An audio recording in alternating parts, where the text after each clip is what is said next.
பிச்சை எடுக்காத குறையாக நண்பர்களிடத்துல சேர்த்து சேர்த்து ஒன்னொன்னா சொல்லி சொல்லி கையில காசு தராத, அந்த கோயிலுக்கு ஏதாவது ஒண்ணு செய், உன்னால முடிஞ்சதை செய். ஒருத்தர் விளக்கேத்த காசு கொடுங்க. முந்திலாம் நம்ம வீட்டுல ஒரு பழக்கம் இருந்தது, பிடியரிசி திட்டம் அப்படின்னு சொல்லிட்டு. நம்ம சமைக்கும் பொழுது ஒரு பிடி அரிசி எடுத்து ஒரு பையில போட்டு வச்சு ஒரு மாதம் ஆன பிறகும் பக்கத்துல இருக்கிற கோயில்ல கொண்டு போய் கொடுப்பாங்க. அது அன்னதானத்திற்கு பயன்படுற மாதிரி. இன்னைக்கெல்லாம் அந்த பழக்கம் இல்லைன்னு வச்சுக்கோங்களேன். சோ அப்ப யாராவது ஒருத்தர் பிரசாதத்துக்கு கொடுங்க, நீங்களே கொடுங்க அப்படின்னு சொல்லி கொஞ்சம் கொஞ்சமாக அந்த திருப்பணிகளை எல்லாம் செஞ்சு அந்த கோயிலை நல்ல கதிக்கு கொண்டு வந்து பிரதோஷத்துக்கு அவ்வளவு கூட்டம் வர வைத்தவர். ஏன் நம்ம கோயில் இல்லா ஊரில் குடியிருக்க வேண்டாம்னா, நல்ல சிந்தனைகள் இருக்காது. ஒரு கோயில் இருந்தாதான் அந்த கோயிலை சுத்தி இருக்கக்கூடிய மனிதர்களுக்கு அறச்சிந்தனை இருக்கும் அப்படின்றது ஒரு பெரியவங்க சொல்றது. அதனாலதான் நம்ம கோயில் இல்லா ஊரில் குடியிருக்க வேண்டாம். அப்ப இருக்கிற கோயிலை என்ன பண்ணணும், நல்லபடியாக ஆக்க வேண்டியது நம்முடைய கடமை அப்படின்னு அவர் நினைக்கிறாரு. அதர் ஒரு சாதாரணமான மனிதர் அவர். அவ்வளவு அழகா செஞ்சு இன்னைக்கு தேவாரம் திருவாசகம் முற்றோதுதல் தொடர்ந்து நடந்துகிட்டே இருக்குது. அந்த ஊர்ல மிகப்பெரிய குரூப்பே ரெடி ஆயிடுச்சு. எனக்கு ரொம்ப பார்க்க சந்தோஷமா இருந்தது. நம்ம படிக்கும் போது இருந்த இவ்வளவு இல்லையே, அதுக்கப்புறம் இவ்வளவு பெரிய வசதிகள் அங்க கொண்டு வந்திருக்கிறாங்களேன்னு பார்க்க ரொம்ப சந்தோஷமாக இருந்தது. சோ நம்ம கண்ணுக்கு முன்னாடியே சாதாரணமான மனிதர்கள் நிறைய விஷயங்களை செஞ்சுக்கிட்டு இருக்காங்க. அதுக்கு சேவை மனப்பான்மை வேணுமே தவிர ஒரு மிகப்பெரிய அளவிற்கு பண பலம் தேவை இல்லை அப்படிங்கிறத அவர்கள் புரிய வச்ச இடம் அது. இன்னைக்கு உங்களுக்கு எல்லாருக்கும் தெரிஞ்சிருக்கும். நான் வந்த உடனே எல்லாரும் கேட்ட விஷயம் அது, உங்க ஊர்ல தண்ணி எப்படி இருக்கு, இந்த மழைக்கு உங்க தண்ணி எல்லாம் உங்க ஏரியால எப்படி இருந்தது அப்படின்னு சொல்லிட்டு. ஆனால் நமக்கு என்ன சொல்லுவாங்க, ஆறில்லா ஊருக்கு அழகு பால் அப்படின்னு சொல்லுவாங்க இல்லையா. ஆற்றங்கரை இருக்கணும், அது அழகா. ஏன் அது ஆறில்லா ஊருக்கு அழகு பால்? ஆறு இருந்தாதான் அங்க விவசாயம் நடக்கும். விவசாயம் செழித்தால் மக்கள் வாழ்க்கை நல்லா இருக்கும். அப்பதான் எல்லாரும் நல்லா இருப்பாங்க அப்படிங்கிறதுக்காக தான்.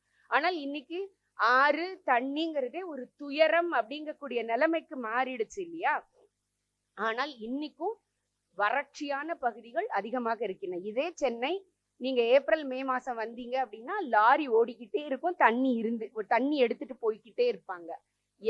பெரும்பாலும் எல்லா பெரிய பெரிய அபார்ட்மெண்ட்ஸ்லயும் பாத்தீங்கன்னா லாரி தண்ணி தான் யூஸ் பண்ணுவாங்க. அப்ப ஏதோ ஒரு இடத்துல ஒரு குளறுபடிகள் இருக்கு அப்படின்னு நம்ம யோசிச்சுக்கலாம்னு வச்சுக்கோங்களேன். நான் அதற்குள்ள போக விரும்பல. ஆனால் இந்த வறட்சியான பகுதி அப்படின்னு இருக்கு இல்லையா, இந்த வறட்சியை கூட மனிதர்கள் நினைத்தால் ஒரு மிகப்பெரிய அளவுல மாற்றங்களை கொண்டு வர முடியும். இந்த விஷயங்கள் எல்லாமே நீங்க பாத்தீங்க அப்படின்னா நமக்கு தெரியாத நிறைய விஷயங்கள் நம்முடைய பிரதம மந்திரிக்கு தெரியுது. அதனாலதான் இந்த பத்ம விருதுகள்லாம் நீங்க பாத்தீங்கன்னா இதற்கு முன்னாடி ஒரு சிபாரிசு கடிதம் இருந்தா போதும், நல்ல இங்க இருக்கக்கூடிய ஒரு பொலிட்டிக்கல் பர்சன் ரெக்கமெண்ட் பண்ணாங்க அப்படின்னா கிடைக்கும். ஆனால் இன்னைக்கு உங்க ஊர்ல ஒரு நல்ல மனுஷங்க இருந்தாங்கன்னா அந்த பத்மா அவார்ட்ஸ் வெப்சைட்ல போய் நீங்க அவங்களை பற்றிய குறிப்புகளை அனுப்பலாம், இவருக்கு கொடுங்க அப்படின்னு நீங்க ரெக்கமெண்ட் பண்ணலாம். அப்ப எத்தனை அருமையான விஷயமாக, எவ்வளவு நுணுக்கமாக அந்த மனிதர்களை தேர்ந்தெடுக்கிற யுக்தி மாறி இருக்கு பாருங்க. அதுல ஒருத்தர் தான் நம்மளுடைய கர்நாடகால தசன்ன கோட்டி காமே கவுடா அப்படின்னு ஒருத்தர். அவர் ஆடு மேய்க்கிறவர். ஆடு மேய்க்கிறாரு. ஏன்னா அவர்களுக்கெல்லாம் அது ஆடு செல்வம் இல்லையா. ஆடு மாடுகள் எல்லாம் நம்ம செல்வமாக நாம நினைக்கிறவங்க. அந்த ஆடுகள் எல்லாம் தண்ணி இல்லாம வறண்டு போய் ஒரு ஆடுகளா சாகுது. அப்ப அதை பார்த்துட்டு அவர் நினைக்கிறாரு, இந்த ஊர்ல அப்ப இனிமே கால்நடைகளே இருக்காதா? அப்ப கால்நடைகள் இல்லைன்னா மனுஷன் வாழ்றதற்கு தகுதி இல்லாமல் போயிடும். அப்ப என்ன பண்றது அப்படின்னு சொல்லிட்டு ஒத்தையாள் அந்த ஊர்ல 16 குளங்களை வெட்டி இருக்கிறார். 16 குளங்களை ஒத்தையாளு அந்த கிராமத்துல வெட்டி, அவருக்கு மட்டும் இல்ல, அவருக்கு வேணா ஒரு குளம் வெட்டி இருக்கலாம்ல, வீட்டுக்கு பக்கத்துல ஒரு கிணத்தை வெட்டினாருன்னா அவருக்கு தண்ணி வந்திருக்க போகுது. இதுதான் சமுதாய சிந்தனை. நான் மட்டும் இல்லை, எனக்கு மட்டும் இல்லைல்ல, எல்லாருக்கும் தானே இருக்குது.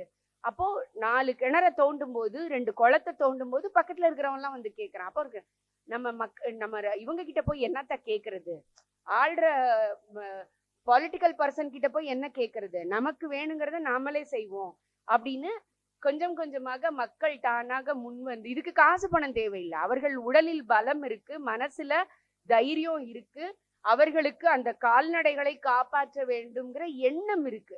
அதனால அவர் செய்யறாரு. அவருக்கு இப்ப சமீபத்துல பத்மா அவார்டு கொடுத்தாங்க. 16 குளங்கள். யோசிச்சு பாருங்க, கண்ணை மூடிட்டு யோசிச்சு பாருங்க.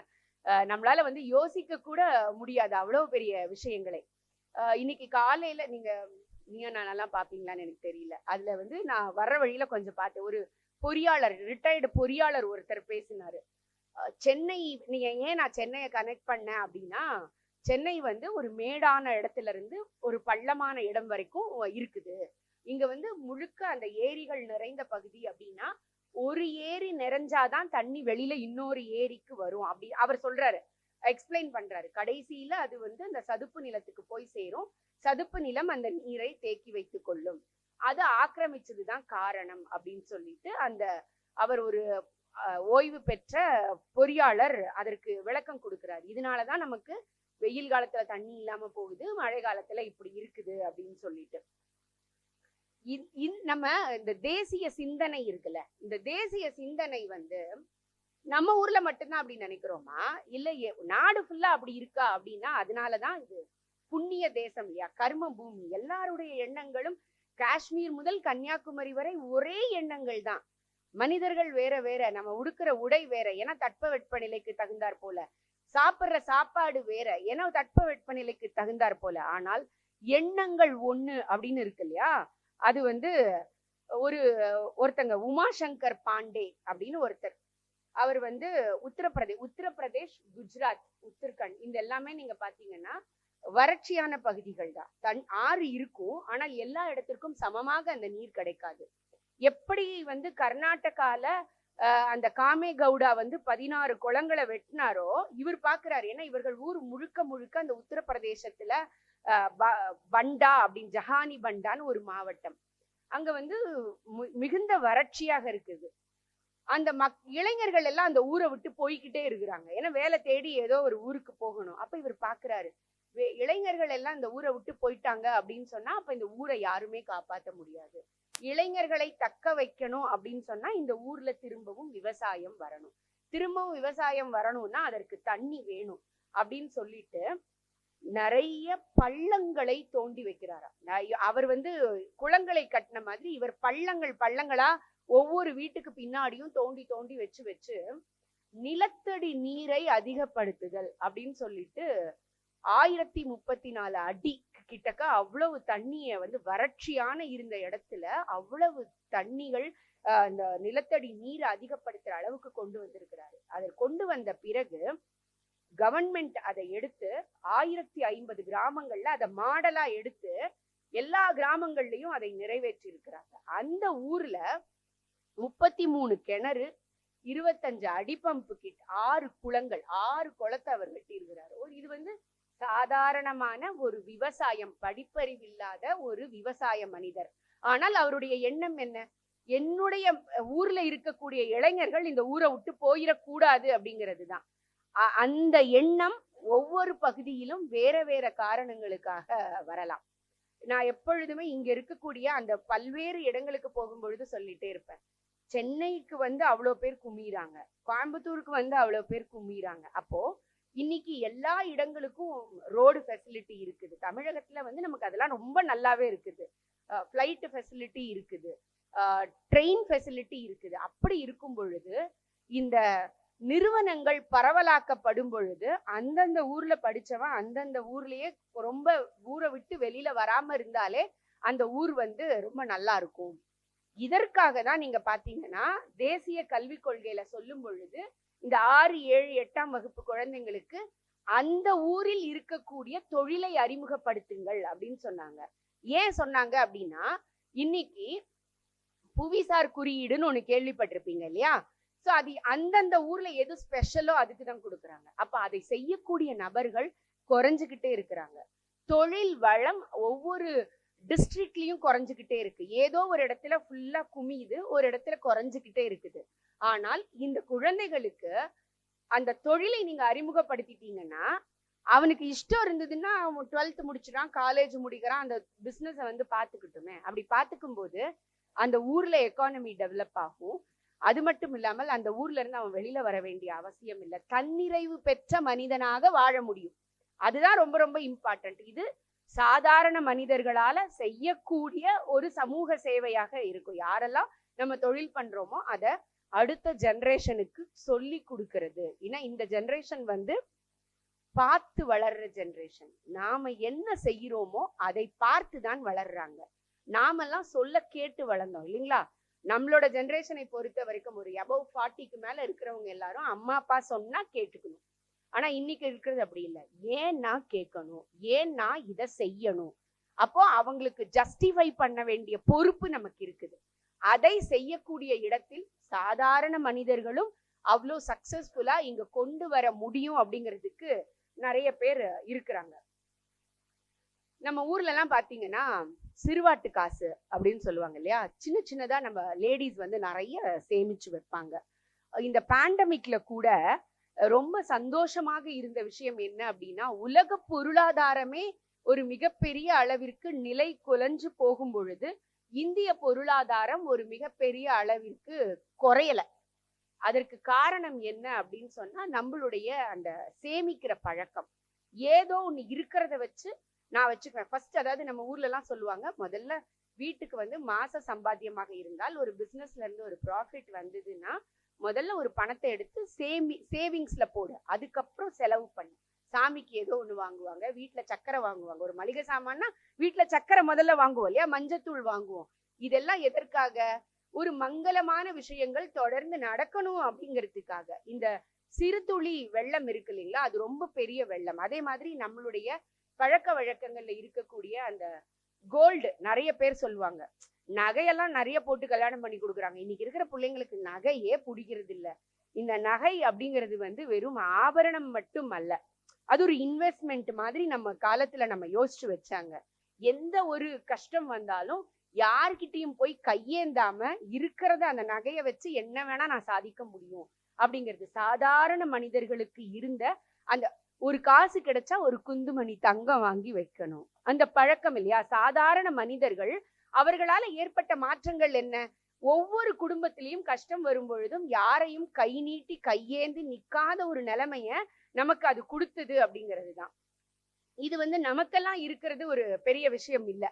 ஆனால் ஒரு 300 வருடங்களுக்கு முன்னால ஒரு அடிமைகளாக இந்த ஊருக்கு கூட்டிட்டு வரப்பட்டு இருந்த ஒரு அம்மா ஒரு கிராமத்தையே மாத்தி இருக்கிறாங்க, ஒரு டிஸ்ட்ரிக்டையே மாத்தி இருக்கிறாங்க குஜராத்ல. அதை படிக்கும் பொழுது உண்மையிலே எனக்கு யோசிச்சேன், எப்படி இந்த அம்மா வந்து இதை சாதிச்சிருப்பாங்க. ரொம்ப சாதாரணமான மனுஷி அவங்க. ஹிர்பாய் பென் இப்ராஹிம் பாய் லோபி அப்படின்னு சொல்லக்கூடிய ஒரு இஸ்லாமிய பெண்மணி. அவர்கள் வந்து ஆப்பிரிக்கன் ட்ரைபல் அந்த அந்த பீரியட்ல ஒரு 300 வருஷங்களுக்கு முன்னாடி ஆங்கிலேயர்கள் வரும் பொழுது அங்கிருந்து ஸ்லேவ்ஸா இங்க கூட்டிட்டு வந்து அவங்கள வேலைக்கு பணி அமர்த்திருந்தாங்க. அந்த பரம்பரையில வந்தவங்க அவங்க. வீட்டுல சுத்தமா காசே கிடையாது, என்ன பண்றது? அப்போ ஏதோ ஒண்ணு குழந்தைய படிக்க வைக்கணும், இல்ல அடுத்த தலைமுறைக்கு ஏதோ ஒண்ணு செய்யணும் அப்படின்னு நினைக்கும் பொழுது அவங்க என்ன செஞ்சிருக்கிறாங்க, நம்ம ஊர்ல வந்து செல்ஃப் ஹெல்ப் குரூப் நம்ம இப்ப சொல்றோம் இல்லையா, அத வந்து பல வருஷங்களுக்கு முன்னாடி அந்த கிராமத்துல என்கிட்ட 5 ரூபா இருக்கு, உங்ககிட்ட 5 ரூபா இருக்கு, உங்ககிட்ட 5 ரூபா இருக்கு, 15 ரூபாய கொடு, இன்னைக்கு அந்த பிள்ளைக்கு புக் வாங்கி கொடுக்கலாம். அடுத்து ஒரு 15 நாள் 20 நாள்ல என்கிட்ட உள்ள 5 ரூபாய உங்ககிட்ட தரேன், அந்த பிள்ளைக்கு கொடு அப்படின்னு சொல்லிட்டு சிறிய சிறிய காசுகளாக சேர்த்து வச்சு அந்த ஊர்ல சிறு சேமிப்பை முதல்ல அறிமுகப்படுத்தினாங்களாம் அந்த குக்கிராமத்துல. அதை அவங்க செய்யறத பார்த்துட்டு அவங்க வந்து அந்த அந்த மக்கள் வந்து ஒரு மோஸ்ட் பேக்வர்டு கம்யூனிட்டியாக அந்த கிராமத்துல இருந்த மக்களாம். ஆனால் அவர்கள் சொல்ற அந்த விஷயம் வந்து ஒரு மிகப்பெரிய அளவுல ஏற்றுக்கொள்ளப்பட்டு சௌராஷ்டிர ஃபேமிலிஸ் இருக்கக்கூடிய ஃபுல் டிஸ்ட்ரிக்ட்லயும் அந்த சிஸ்டத்தை இம்ப்ளிமெண்ட் பண்ணி பெண்கள் வந்து ஒரு 500 பேர் உறுப்பினராக சேர்ந்து, நான் சொல்றது வந்து ஒரு 20 வருஷத்துக்கு முன்னாடி 500 பெண்கள் ஒரு இடத்துல பிரச்சனை இல்லாம ஒண்ணு போல சேர்ந்து யோசிச்சு பாருங்க, வளர்ச்சியை நோக்கி போயிருக்கிறாங்க அப்படின்னா எவ்வளவு பெரிய ஒரு ஒரு ஸ்ட்ராட்டஜியா ஒரு டாக்டிக்கலா அதை டீல் பண்ணியிருப்பாங்க. படிக்காத ஒரு அடிமை இனத்திலிருந்து வந்த ஒரு பெண்மணி. ஸோ அவங்க 18 கிராமங்கள்ல அதை கொண்டு வந்து அவர்களாகவே நாம விளைவிக்கிறத, நான் ஒண்ணு விளைவிக்கிறேன், நீ இன்னொன்னு விளைவி, எல்லாரும் வேற வேறது விளைவிக்கலாம், எல்லாத்தையும் மொத்தமா எடுத்துட்டு வந்து கூட்டுறவு பண்டகசாலை மாதிரி நாமளே ஸ்டார்ட் பண்ணுவோம் நம்ம கிராமத்துல அப்படின்னு அரசை எதிர்பார்க்காமல் முதல்ல அந்த கிராமத்துல இம்ப்ளிமெண்ட் பண்ணி தன்னிறைவு பெற்ற கிராமமாக நம்ம மாத்தி இருக்கிறாங்க. நமக்கு இன்னைக்கு எவ்வளவு வசதிகள் இருக்கு யோசிச்சு பாருங்க. நாம இன்னைக்கு சொன்னா செய்யறதுக்கு ஆள் அம்பு அத்தனை பேர் இருக்கிறாங்க, நல்ல மனிதர்கள் நம்மை சுற்றி இருக்கிறாங்க. அப்ப நம்ம அந்த எண்ணங்களை செயல்படுத்துறது இருக்கு இல்லையா, அது முக்கியமாக பெண்கள் கையில இருக்கு. நான் ஐயா கிட்ட பேசும்போது கூட சொல்லிட்டு இருந்தேன், அடுத்த தலைமுறைக்கு நல்ல பழக்க வழக்கங்களை எடுத்துட்டு போகணும் அப்படின்னா அது பெண்களால மட்டும்தான் முடியும். ஏன் அப்படின்னா அது பையனோ பொண்ணோ அதிக நேரம் வீட்டுல இருக்கிற நேரம் கொஞ்சம், அந்த நேரத்துல அதிகமா இருக்கிறது அம்மா கூட தான். சோ அப்போ அம்மா செய்கிற செயல்களை பார்த்து பிள்ளைகள் வளருவார்கள். அதுவே நாம அடுத்த தலைமுறைக்கு செய்யற மிகப்பெரிய நன்மையாக இருக்கும். நீ ஊருக்கு நல்லது செய்யறது இல்ல, முதல்ல வீட்டுக்கு நம்ம நல்லது செய்யறதாக அது இருக்கும்.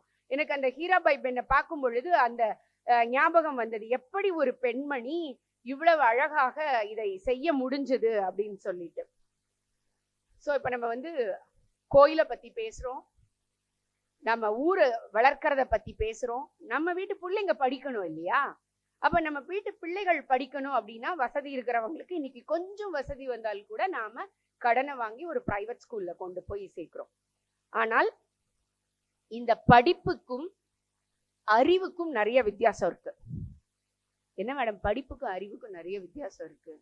படிப்பு ஸ்கூல்ல சொல்லி கொடுக்கிறது, அறிவு வந்து நாம நம்ம சுத்தி இருக்கக்கூடிய விஷயங்களிலிருந்தும் புத்தகங்கள் மூலமாகவும் நாம யாரை வந்து நம்முடைய குருவாக ஏற்றுக்கொள்றோமோ அவங்க கிட்ட இருந்தும் கிடைக்கிற விஷயங்கள் வந்து அறிவு, ஞானம்.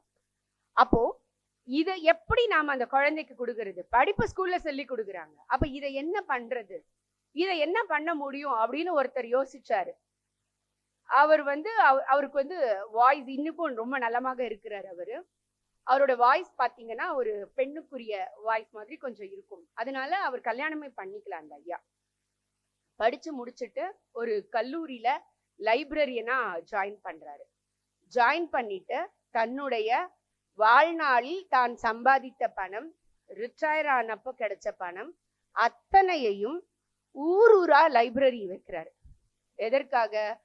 படிக்க முடியாதுன்னு நினைக்கிறவங்க கூட லைப்ரரிக்கு போய் படிக்க முடியும், அப்படி படிக்கலாம் அப்படின்னு நினைக்கிறதுனால அவர் வந்து அதை செய்யறாரு. அதை செஞ்சது மட்டுமல்லாமல் மேன் ஆஃப் த மில்லினியம் அப்படின்னு அமெரிக்கா அவருக்கு ஒரு இந்த மில்லினியத்தினுடைய மிகப்பெரிய மனிதன் அப்படின்னு அவருக்கு ஒரு பட்டம் கொடுத்தாங்க. பட்டம் கொடுத்தது மட்டுமல்லாமல் $6.5 மில்லியன் அவருக்கு கொடுக்குறாங்க. அத்தனையும் கொண்டு வந்து கல்விக்காக செலவழிக்கிறார். இது அவரால முடிஞ்சது அப்படின்னு அவர் சொல்றாரு. அவர் பாலம் கல்யாண சுந்தரம், எங்க ஊருக்காரரு. ரொம்ப பெருமையா நான் சொல்லிப்பேன், எங்க ஊருக்காரரு இன்னைக்கும் ரொம்ப நல்லபடியாக இருக்கார். பாலம் அப்படின்னு ஒரு அமைப்பை வைத்திருக்கிறார், நிறைய சமூக சேவைகள் செஞ்சிட்டு இருக்கிறாங்க.